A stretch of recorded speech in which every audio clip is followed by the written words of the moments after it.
Καλωσορίζω όλους σας και ζήτησα το λόγο πολύ περισσότερο για να σας διαβεβαιώσω ότι αυτή η σημερινή βραδιά έγινε έτσι που η Βουδαπέστη θεώρησε ότι μαζί με τον Μπελογιάννη πρέπει να κάνει φέτος την κοπή της πίτας, γιατί όπως κάθε χρόνο θα προσπαθήσουμε και φέτος όσο μπορούμε τον ελληνισμό, τις κοινότητες του ελληνισμού της Ουγγαρίας να τις έχουμε μονιασμένες και ενωμένες.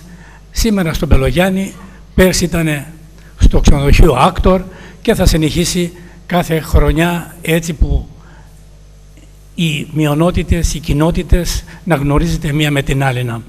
Ευχαριστώ πάρα πολύ όλους τους εργαζόμενους που έχουν κάνει αυτό το καταπληκτικό τραπέζι και ιδιαίτερα τον Ντούλα τον Τάκη, τον φίλο μου που έμαθα, που αφιλοκυρδός έδωσε έτσι την πρώτη ύλη για να γίνει αυτό το ωραίο τραπέζι. Άλλη μια φορά ευχαριστώ Τάκη και ευχαριστώ όλες τις γυναίκες οι οποίες έπλασαν αυτό το ωραίο έτσι, το ψωμί και τα γλυκά. Καλά να περάσουμε, χρόνια σας πολλά.